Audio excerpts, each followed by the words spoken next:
Hello mga kabuhay! Welcome to my channel. Ito po ang inyong educator, traveler at food tripper. Ako po si DJ Lee. Naharap sa isang masayang kwentuhan at makabuluhang pagbabahagi ng ating karanasan. Oh no! Pero bago po tayo manood, don't forget to follow and subscribe on my channel, which the link below. Kaya naman mga kabuhay, isang buhay na panonood sa inyong lahat. I love you all. Thank you. No bash, please. Spread peace and love. Okay, let's go. Magandang buhay mga kabuhay. Nandito tayo ngayon sa tinatawag na Seaweed Museum at Kimchi Museum. Alam nyo ba guys, ang temperature ngayon ay negative 12. Kaya sobrang lamig na lamig kaming lahat ngayong morning na to. Nakikita nyo naman, kahit na matirik ang araw, umuusok ang aking bunganga. Kaya naman talagang sobrang balot ko. Alam nyo ba, 4 na damit ang nakapatong sa akin ngayon sa sobrang lamig. Kaya eto naman, ayan. Okay, parang nalalaglag yung aking pantalon. Yan, nandito tayo ngayon sa Seaweed and Kimchi Museum. Kaya, alina, pasukin natin ang Seaweed and Kimchi Museum. Alamin natin ano mga kaganapan dito para sa ating vlog sa oras na to, sa ating third day, February 6, 2026. Negative 12 ang temperature dito sa South Korea. So, let's see what we can see at patuto sa paggawa ng kimchi. Ayan ang ating mga kasamahan na nasa likod. So, nagsisecure ng ticket ang aming tour guide. So, later on, ipapakita natin ang loob ng kimchi kung pwede tayong mag-video. Ayan. So, ako'y magbabalik. Yung aming old machine na ginagamit nila noong 1960s sa paggawa ng seaweeds, shape maker machine, dehydrator, and seasoning machine. Pero ngayon, hindi na natin ito ginagamit because we have a new modern na, and then mamaya ipapakita ko sa inyo. Okay? Dito po tayo! Traditional way on how they dry the seaweeds under the sun. It takes 6 hours to dry the seaweeds. Binabaliktad nila yan every 8 hours. Okay? And ito yung different types of seaweeds. Ito yung small one. Ito yung crispy seaweeds like this. Kumakain ba tayo ng seaweeds? Yes! And this one, ito naman yung type ng seaweeds na ginagawa nila pang seaweed soup. Dito sa Korea, they eat seaweed soup, especially kapag birthdays po nila. Tradisyon din dito. Ito kasi yung way nila para i-appreciate yung mga mother who giving birth to them because like ang malunggay natin sa Pilipinas. Okay? Different types of seaweeds by making food. Seaweed flakes yung inahalo natin sa kanin para makagawa tayo ng rice balls. Okay na okay to, especially sa umaga pag walang time magluto kasi rice and flakes ready to eat yan kaagad. Seaweed soup and kimbap. Dito sa Korea, we have a lot of types of kimchi. Ito yung pinaka-popular dito mga mom and sir, cabbage kimchi. Meron din tayong radish, cucumber kimchi, and then spring onion kimchi. And they make a lot of kimchi here always by the month of November. Bakit? Kasi ito na yung preparation ng mga tao dito para sa long winter dito sa Korea. Sabi that is radish din yan. Ito cabbage, radish. And then, sabi ko kanina, we have a new modern machine. Ito na siya. Annyeonghaseyo! We use 2 types of oil, sesame oil and then corn oil. And then dito sa factory namin, meron kaming 11 flavors of seaweeds. Madami po. Now, I will let you try original flavor first, okay? Sa room, ipapatry ko different flavors para just in case may magustuhan kayo, may choices kayo mamaya. Okay? Ayan siya, luto na siya agad. Original flavor pa lang namin yan. Fresh seaweed. Try. Try! Hello. Gagalaw yung manik. To ganyan yung process. From it takes months, madam. And then meron din kaming months dito para sa harvesting nila sa mga ganyan. From March. Right, kahit dalawa pa. Okay lang. Tigto 2, tigto 3, it's okay.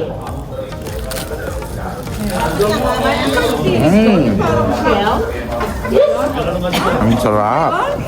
Makain pala kami ng siyan. Masarap, no? Oo, ang sarap. Yaman! Lahat kayo taga Pampanga? Saan kayo sa Pampanga? San Fernando? Mexico? Yung pa-work ko dito, taga siya? Mapalakas? One person tayo, mga ma'am and sir, ha? 1 tray, 1 person po tayo. Pasok tayo sa loob, para yung iba, makapasok po sila. Okay? Ay, nakuryente ako. Okay. Do we have to get... No need na po, madam. Okay. More pila-pila lang. Okay po, pasok po sa loob, mga ma'am and sir. Usap po. Yan. Dito, dalawa pa dito. Dalawa pa dito. O, ganyan. Dalawa pa dito. Ano, usap mo ka? Hindi na. Gagawa tayo ngayon ng kalamay. Hindi, bibimbap. Yan. Gagawa tayo ng bibimbap. Tama ba bibimbap o kimbap? Okay na? Kimbap. Yes. Natin yung gloves natin, ha? Suotin lang. O nga pala, iba pala yung bibimbap. Sorry ha. Ito, kimbap. Correction. Ayan. Ayan, picture muna tayo.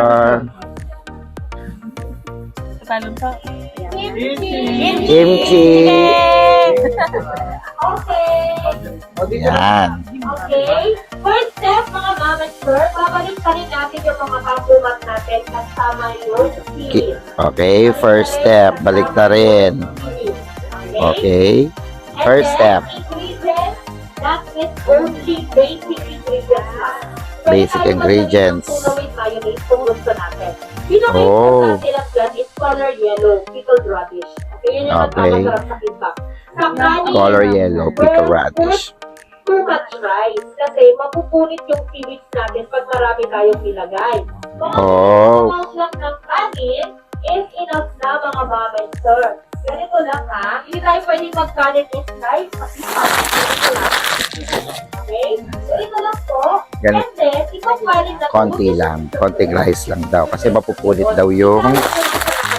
all over your seaweed. Oh. Okay. Alright. O, dagdag. Abot. Parang mainit yung rice. Mainit. Ayun, dami yata ang rice.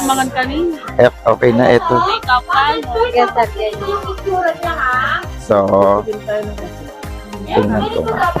Ay, Wala, no? naman. Dahan-dahan. Kakalat. So, dapat i-spread. Dahan-dahan mo kasama ng cellphone.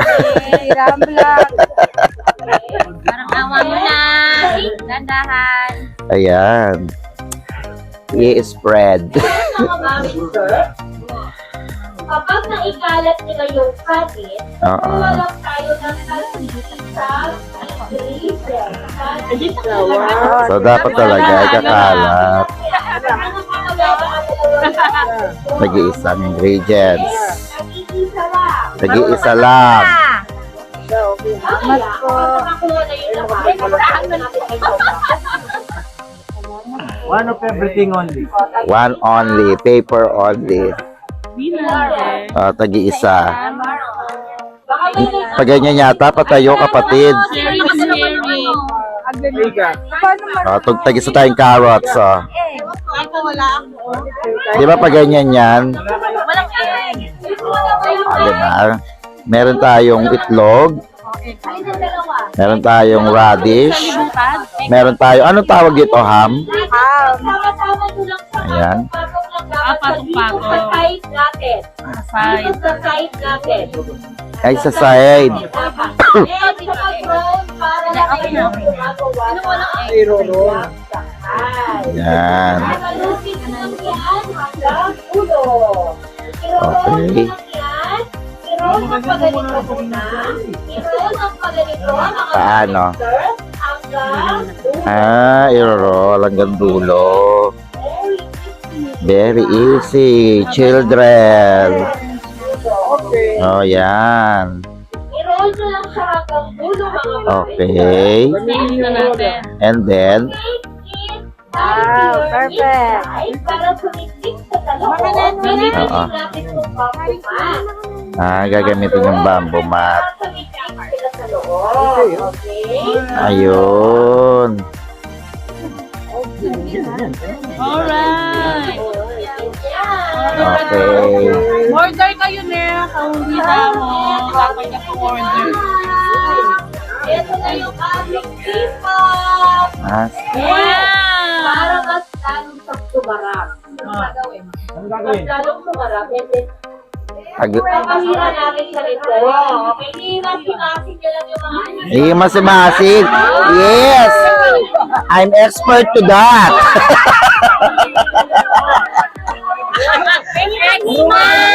Hey! I love himas-himas.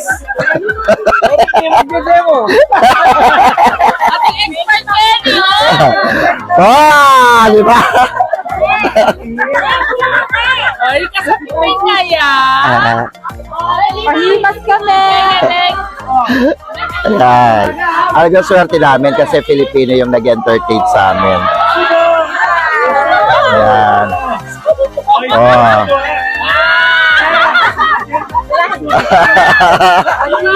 Lalagyan daw ng sesame oil.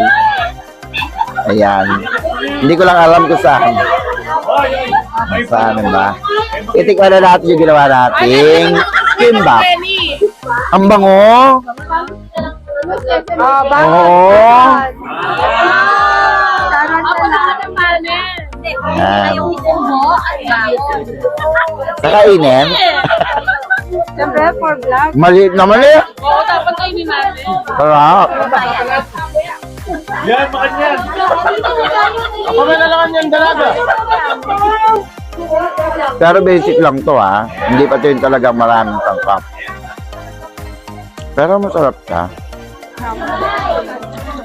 Ngayon tuloy gagawa na ako. Alam Yung ko na. kalamansi. Ikaw man. Ikaw man. Ay, pumikado.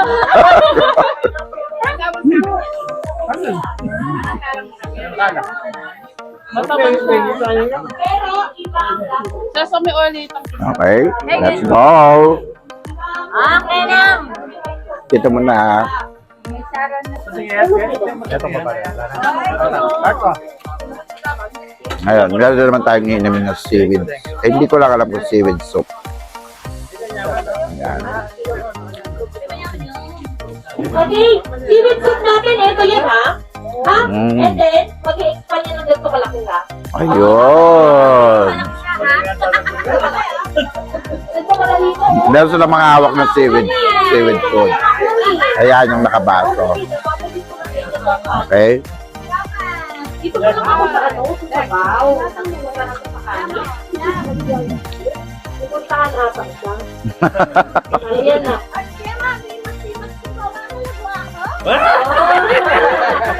Walang madaling tao. Nawala tuloy ako sa ano, step by step ko. Nilakan siya, nilakan siya. Kailangan yun. Ah, kaya pala eh. Ay, mahal ko, pala kayo.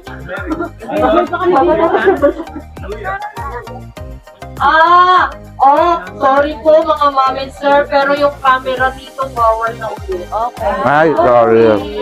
Okay, gumagawa ka ng rice ball. Original and then... Bawal na yung camera. Kapitay naman Okay, natin. anong gumagawa ka? Oo. Yes, ito din. Oo, mura lang dito. Papamura nyo. Nag-factory kayo eh. Ang Ito sarap. naman yung pinapatry niya, salmon. Salmon with mayonnaise. Salmon. Right? O meron pang almond. Sino bang hindi nakatry ng almond? Almond. Ay, mga salmon lang. Almond, isa na lang. Kunin niyo lang. Isa na lang. Philippine style. Okay. Oo,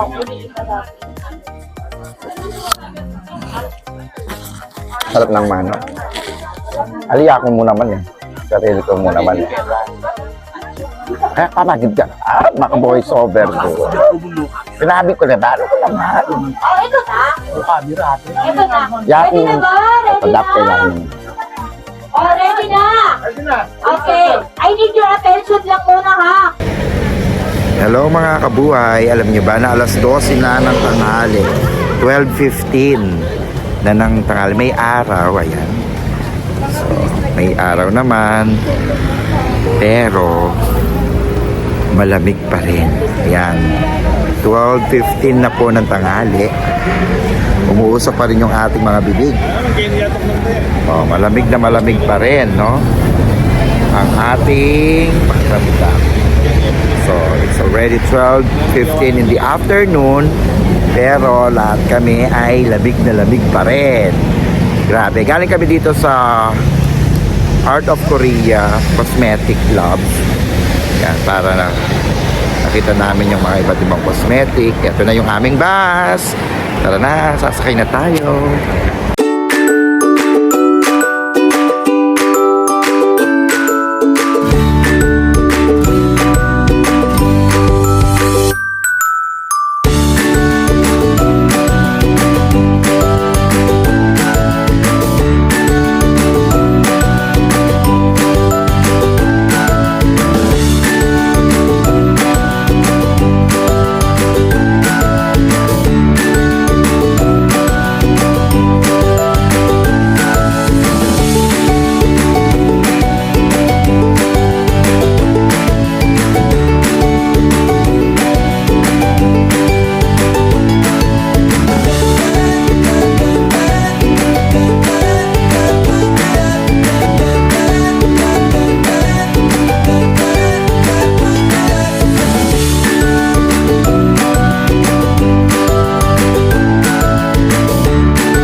Magandang buhay mga kabuhay! Nandito tayo ngayon sa tinatawag nilang Korean Tower na kung saan maaari nating makita ang buong Seoul, Korea. Pero syempre, parang ayoko nang umakyat doon kasi maglalakad ka talaga papunta doon. Medyo malayo-layo ng konti. And for sure, ito rin yung makikita natin doon. Ayan ang ating mga nasa background. Ang building, no, ng Korea.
Ayan mga kabuhay, nakita na ninyo yung kabuuan, no, na makikita from the Korean Tower. So dito naman muna tayo mag-i-stay para umigop ng isang mainit na kape. Alam nyo mga kabuhay, ang oras ay mag-aalas 3 na ng hapon, pero super lamig pa rin. Negative 12 pa rin ang temperature dito. Negative 12 degrees Celsius. Grabe, kaya naman balot na balot pa rin yung mga nakikita ninyong mga tao sa paligid ko. Yan, tingnan nyo naman, no, di ba? Okay, so dito tayo papasok sa Cafeo para uminom ng isang mainit na kape. Okay, nilalamig tuloy ako. Sobrang lamig. Ayan. So, let's go. Mga kabuhay, here we go sa Cafeo.